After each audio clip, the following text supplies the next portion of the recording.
Pag-usapan nga po natin, diabetes, high blood, high cholesterol, gout, fatty liver, malaking tiyan. Magkakasama sila, iisa lang ang kanilang common pathway. What is that common pathway? Insulin resistance. Ano ang nagkukos ng insulin resistance? Certainly not taba. Balikan natin ito. Insulin stimulating macronutrient.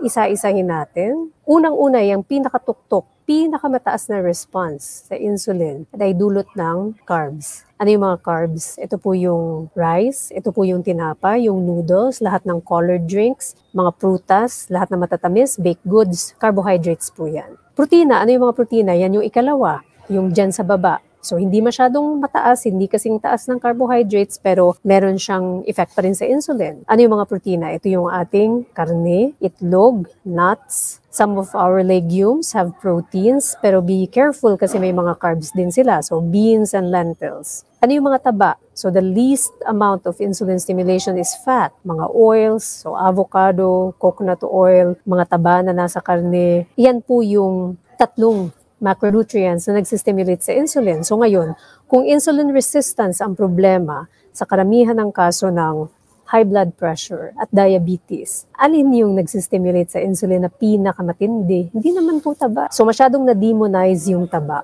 for the longest time. Kung totoo na taba po, bakit ang daming hindi gumagaling? Bakit hindi nag-i-improve yung cholesterol at diabetes at high blood?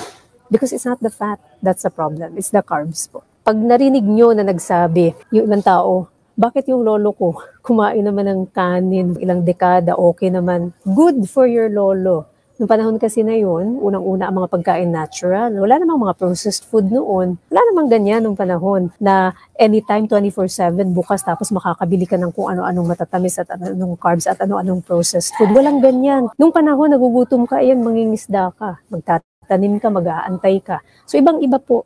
Now, if you're already suffering from diseases, then it means na hindi applicable sa inyo yung rule na yun na bakit ang lolo ko. Yes, si lolo mo yun. Good for him, right? But it's not you. Because you are living in a different time frame, masyado nang marami yung exposure mo sa mga environmental toxins na actually mga pagkain nga, supposedly healthy daw. So it means that you will have to change because your body's physiology is very different from the physiology ng mga tao noon. Okay? So hindi natin pwedeng i-apply yung reasoning na yun because for a variety of reasons, nagbago na ang physiology ninyo, bago na rin yung interaction ng mga pagkain na kinakain natin sa kasalukuyan. So, hindi po taba ang problema at hindi yan ang nagpapalala ng diabetes at high blood kasi kung sa ganun, ay di dapat marami na pong gumaling. Bakit hindi gumagaling mga tao? Kasi hindi naman po talaga taba ang problema.